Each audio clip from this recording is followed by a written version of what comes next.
had a massive show as we welcome in Owen Shroyer, arguably the most canceled millennial, hated millennial in America, at least by the liberals of the War Room on InfoWars.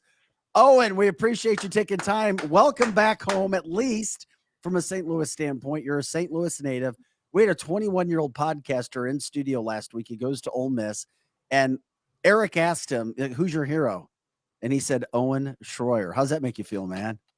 It makes me feel great. I remember the individuals that I used to listen to on the radio when I was first inspired to go into talk radio. And so that means everything to me. And as you guys know, part of the reason why we do this is so people out there aren't uninformed and are inspired to stand up for the truth, stand up for what's right, understand the situation our country is in and how imperative it is for all Americans right now to find their role in saving this country if they value their freedom. And when I hear about young people inspired by what I've done, it really makes it all worthwhile. Yeah, because we always talk on this show. Show's called Cancel This, and basically, I'm the oldest guy in the room, but I remember this country when it was normal, and I come into this room every single day thinking this has nothing to do with us. We can talk about cancel culture all day long. This really comes down to people like you who have to go out there and change the minds of people your age. Do you agree with that? Yeah, and that's because all the propaganda is so overwhelming, and it gets worse the younger you are, right? I mean, the younger you are, you talk to a 20-year-old now, it's going to be worse than talking to someone like me who's 33. The stuff that they've seen in school, I mean, now you got the drag queen sexy time for kids. I mean, that stuff wasn't around just 10 years ago. 15 years ago when I was in school. And you think about the college system as well. I remember I went through a period of time where I don't know if I would say I was a liberal because I wasn't necessarily politically charged that way, but you're only exposed to liberal beliefs. You're only exposed to liberal ideology. And so you kind of come out of college, a lot of students, I think, come out of college thinking this is the only thing out there. And when you turn on the mainstream news, when you turn on all the local night comedy shows, I use comedy loosely in this regard.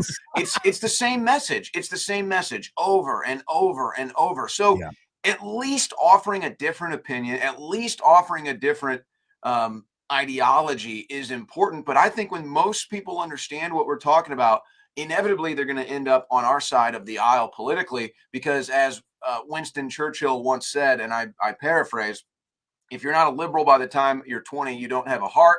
If you're not a conservative by the time you're 30, you don't have a brain. Correct. And so we're just trying to give people brains here. Hey, Owen, you're out on the street. You're talking to thousands of people, many of them not conservatives. What is the most challenging thing that you face when trying to explain to people what we are about as conservatives? You know, I don't even necessarily think it comes down to political beliefs. I think if you can remove all of the politics and all of the noise and propaganda, when you sit down with the average American, this has been my experience. Now, I have noticed that liberals lately have kind of realized their double standard here. But when you just talk to somebody and you try to remove the political nature of the conversation and you just say, hey, how do you feel about taxes? You like taxes? Yeah. No, nobody likes taxes, right? How do you feel about big government versus small government? You want more government intervention in your life or less? No, I don't like the government. I don't want them getting involved. And that's how most people feel. But then when they put it into a political perspective, or they put it into kind of a political lens, all of a sudden they start to lean against that. And so that's one of the experiments that I've tried to do out on the streets is I'll just go to a left-wing political event like before we kicked Beto's ass again here in Texas. He was coming through Austin all the time doing events. And I would go talk to some of his younger supporters that would be out there. And I would start with these easy questions like, do you like taxes? No. Do you like big government? No. And so then I get into, well, here's the policy that your guy Beto supports. Does that sound like less government? Does that sound like less taxes? And they kind of sit there and they nod their head and they say, well, no, I guess that's not true. So they've kind of changed their answer now. And now when I ask them, hey, do you like big government? They're like, well, it's like, hey, do you like more taxes? Well, it's like they know they really don't like this stuff. But if they fully come out against it, then they have to make a break from their political ideology, and they're just not quite ready to do that. I don't think they have an ideology. I really don't. I think that it's like a Stacey Abrams. it's like it's a fashion statement for kids 18 to 28 or whatever it is. It's peer pressure and state-run media. Exactly. When a Taylor Swift comes out and she endorses a Stacey Abrams, or a Ellen DeGeneres endorses a Gavin Newsom, they don't even know what they're voting for, and they don't know the ramifications of anything that they're doing.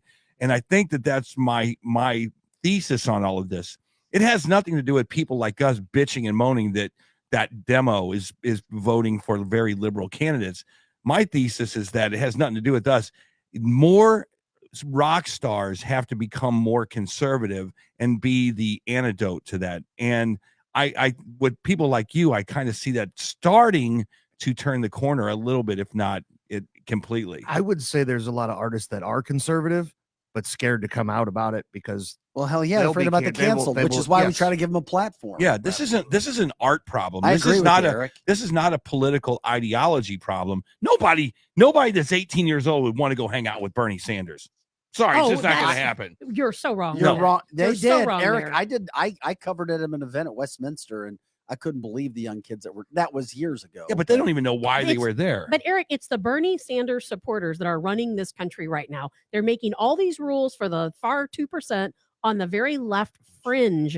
They're making our laws right now. Those people idolize Bernie Sanders. Well, we're talking with Owen Shroyer from InfoWars, The War Room, St. Louis native. We've got lots of politics to talk about. If you care to, it's always great to get to know people. I mean, the people who know you love you or hate you, and the people who hate you don't really know you.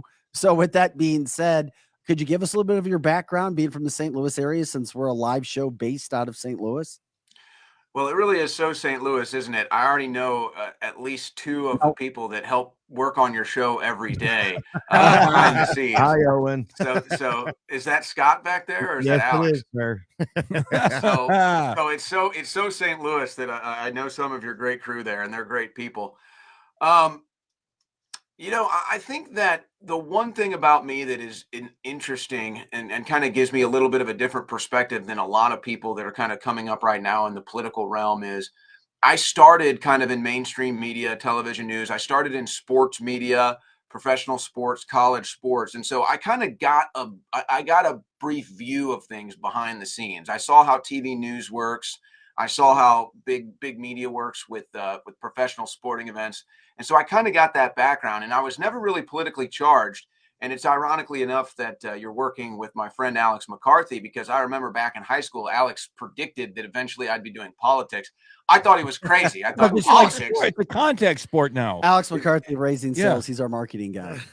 Yeah, so I thought he was nuts when he told me that, but he was right. And ultimately, all things lead to politics, and you grow up and you realize how important these issues are, and you realize that there's something you can do about them. So coming up through sports media, just kind of coming up through television, local news, I just saw behind the scenes, and I one thing I told myself, seeing a lot of these talking heads on television, and I don't mean to be insulting to most of them are good people in the local area, maybe not so much on your CNNs and MSNBCs. But I said to myself after watching this, I said, I will never be that person. I'm never going to be a person that spends 2 hours in makeup and hair and then walks out onto a set all about presentation just to read off a teleprompter words that aren't mine, beliefs that I don't even know if I agree with. And so that kind of just sent me on this road of starting my own thing, doing the alternative media, ending up at InfoWars with Alex Jones. For about 15 years. Yeah. It took me about 9-10 years to get to the point that Owen knew where he was from the get-go. That's for sure. Yeah. Because although I had to do my own hair and makeup, I didn't have somebody. Well, that's just a crime. Yeah. We did in Detroit. I was in Detroit for 11 years, but come back to St. Louis. Oh no. Yeah, that's why no hair and makeup in St. Louis. That's why Dave Murray left the station. Oh my God. Oh, and I remember. Oh, and I remember the day you were hired. I remember you being in St. Louis when we had when Trump was in town for a rally, and I was so excited. For one, I love InfoWars, and when I found out we had a young person from St. Louis, and I heard the knowledge that you had, I was so excited. Well, I've quite frankly become obsessed since then, a couple years before that, really obsessed, maybe even to a dangerous level with news and information. And you kind of have to be that way. You guys know, for hosting a show, you have to delve into this headlong and just never never resurface really. I mean, that's kind of part of the challenge is you got to stay underwater to view and observe and understand anything. But that day in St. Louis, it was such an interesting day because it was still before the Trump phenomenon really totally caught traction. It was really the people that could see the future of where Trump was going and that he was going to get the nomination. And we were kind of ahead of the curve. And when I went there that day, it was still kind of an unknown. One, we were shocked at nobody was expecting the turnout. I still remember to this day that St. Louis rally was kind of the rally that changed everything, really. I mean, he had a line miles long outside of the Peabody Center. And I remember at the time thinking, well, he should have gone to Scott Trade Center. He could have filled the Blues Arena. He could have had that thing filled. And so there were miles and miles of lines. And so we knew we weren't going to get in. So we were standing outside moseying about. And of course, there were a bunch of haters out there. Yeah. And at the time, I was still naive enough to think that most people, at least instinctually or intuitively, would be like me and want information, right? Whether it ends up influencing their final bottom line thought or not, whatever. But I would assume people want more information. They want to know what's going on. So when all of these people started hurling these insults at me and calling me racist and calling Trump racist and all this stuff, I said, wait a second, no, I'm going to stand my ground here. And I'm going to inform you on what's really going on because I've been you before. I've been ignorant before. I've been missing the picture before. I'm going to try to inform you. I thought people would like it. I thought I could go out there and have an amicable conversation. Well, instead, the insults started going again. The threats started coming. And obviously, there were multiple viral videos from those exchanges. And everything really kind of changed. For me from there, I said, wow, this is a whole genre of content now that I embarked on basically a 4-year journey of creating, just going out on the streets, debating Trump haters, debating the liberal protesters. But then also, I think, realizing this Trump movement is bigger than we even realize right now. This is a lot bigger than we even realized. I was already supporting Trump. I already believed that he could win at that time. But it was like after that, it was like, whoa, this type of energy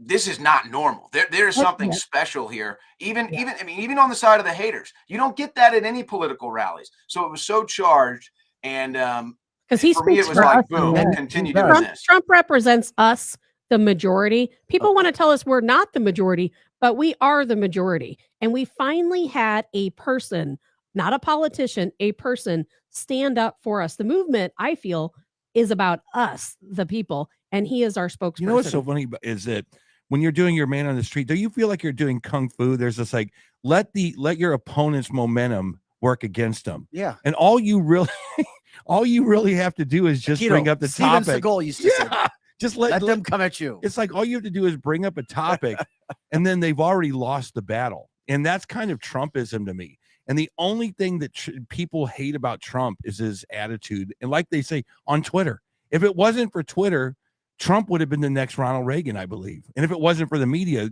digging against him all the time. But when you're talking to liberals, literally it's impossible to lose a debate with liberals, isn't it?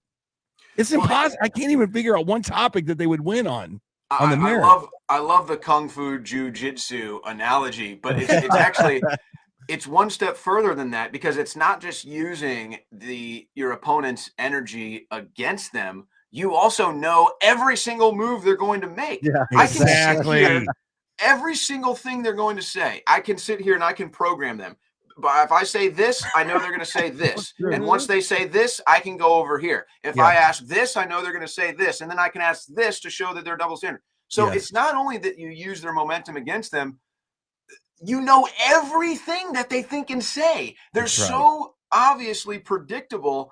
And that's the one thing that I think does stir them sometimes is some of them are not fully gone, right?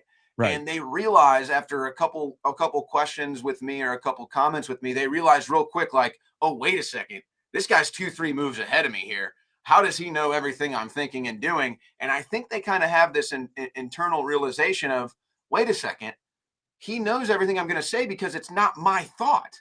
Right. It's somebody else's thought that I'm parroting. So I've kind of seen that happen in real time before. Right.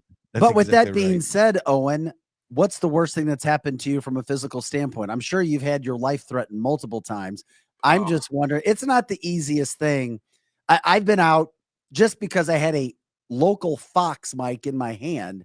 I was threatened several times over the years. If people think that local Fox was associated with national, and they're not, watch one of our broadcasts, one of those broadcasts, you'd see that. But I'm sure you've been assaulted over and over and over again. I'm just curious, one of the worst things was. Well, I will just say this. I plan on someday, maybe even writing a book about this. I can't get into some stuff right now, for legal reasons and for some other reasons. But I will tell you some horror stories. And I'm not sitting here crying victim or acting like it's Yeah, no, you know, No, because you expect it. I asked Yeah. the question. It's like but- trying to interview a Raiders fan. It's impossible. but I will tell you that some of the things that have happened to me, not just from deranged leftists, but from the government as well. When I'm ready to write this story or tell this story, it's going to be really shocking to the American people, and it's going to really make them, I think, reevaluate what the First Amendment and Second Amendment are really for. But it's been well documented. I've been spat on multiple times. I've been swung on multiple times. I've been sexually assaulted in the streets as well. Yeah, I pressed charges, won a lawsuit against a girl that sexually assaulted me. She walked up, grabbed my genitalia, and said, "If you support Donald Trump, you support this." And so that's just some of the stuff. And the saddest part about it too is, with all the death threats that I've received, not just out in the streets, but more personal stuff that I'm gonna tell a story about later. Law enforcement never does anything about it, ever. I mean, it's really sad. And I know we're the side of law enforcement, and that's fine. We can have issues with law enforcement too. But I've had probably 10 legitimate death threats that I've shown law enforcement. I've even filmed people driving by threatening me, getting their license plate and everything, and law enforcement does nothing about it. And so that's just like 1/10 of the bigger picture that I'm going to get into. But isn't it sad? Isn't it sad that this is what it's come down to? I don't think our beliefs are controversial. I mean, what is so controversial about our beliefs? It's the same mainstream media programming teaching all these the masses really to come from a point of hatred. And that's what this is. They're blind by hatred. And when you're blind by hatred, you act erratically. And when you act erratically, you assault people for no reason. I've been punched in the head, Owen. I was punched in the back of the head by a man a couple of years ago because I was talking in a private conversation about Donald Trump. I have death threats all the time. As a matter of fact, so often I don't even try to do anything about it. And you're out in the street, you're talking to thousands, millions of people. I can't even imagine how hard they're coming after you. Well, I like to think that I'm kind of a likable guy. I mean, if you get to know me, I can get along with everybody. But man, oh man, and here's another aspect of this that's sad, and you guys hopefully don't have to deal with this too much. But the bigger you get, the more you'll likely have to. When they write stories like in Southern Poverty Law Center and Right Wing Watch and all this stuff, and they accuse you of this, that, and the other thing. Well, somebody that's never heard of you, never listened to a word you've said, doesn't know anything about you, but they've seen that story. And then they run into something you do, or they see you on the street, say, "You are a racist, you did this," and all this crazy stuff. And you're like, where are you getting this? Where are you getting this Does that make you information? nervous? Does that keep you up at night? Are you like, man, I was a sports reporter 10 years ago. Now look, I've got death threats from, the whatever journal in Alabama. Does that keep you up, or are you like, bring it?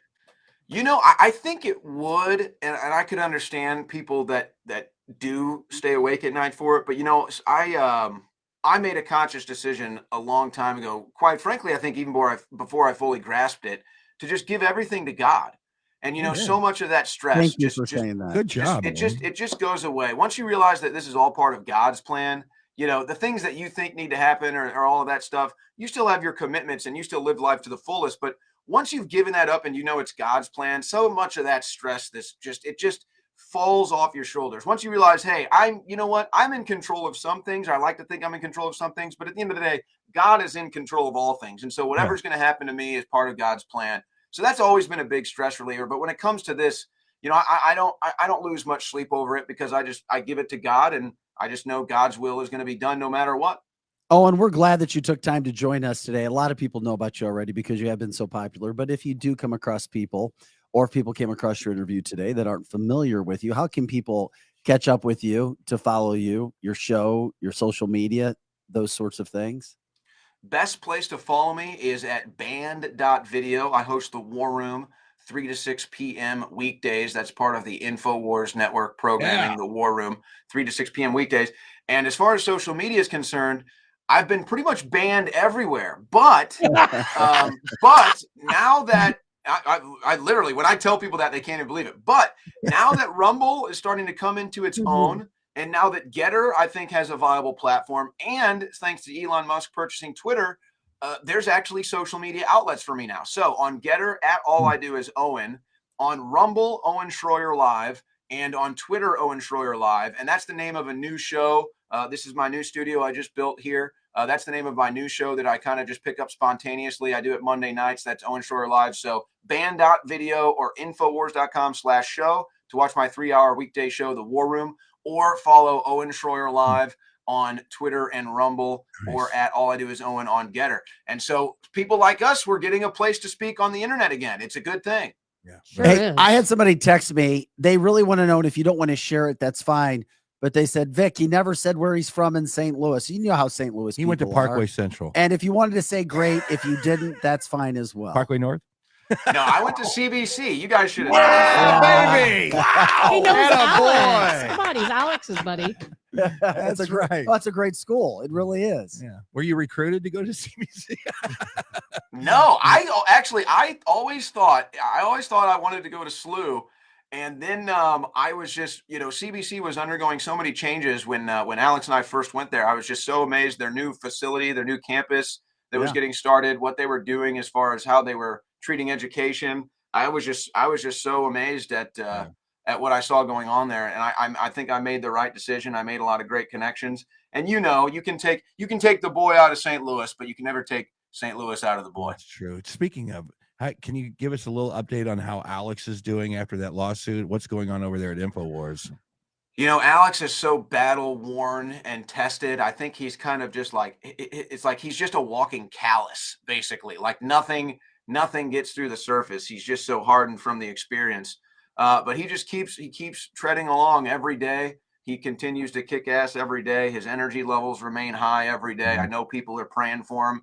I know it's not easy being Alex Jones. I've seen it firsthand. I got a little taste of what that is like. But he's got a lot of people praying for him. He's got a huge loyal audience that continues to support him. So hopefully, InfoWars, Alex Jones are going nowhere fast. Hopefully they're going to stick around forever. But obviously with the lawsuits and the attacks and the censorship, we kind of look at every day as a gift. We kind of look at every day as, if this is the last day, let's make sure we act like it. And so that's kind of been the mentality at InfoWars for a long time. And I think that's what separated Alex Jones really from everybody else, was that sense of urgency. Oh, and we appreciate it. We want to remind everybody again to share our show, subscribe everywhere. Oh, and we'll have you back on again if you have the time for it, my friend. If there's anything that we need to keep an eye on, let us know as well. We're all partners in this. That's what we tell people throughout podcasting, trying to get the message out, what I call the full story, not just the main story. And we're grateful for your time, man. Best of luck with everything. Thank you. You guys too. Look forward to coming on again. All right. Owen Shroyer right there. Guys, what a show.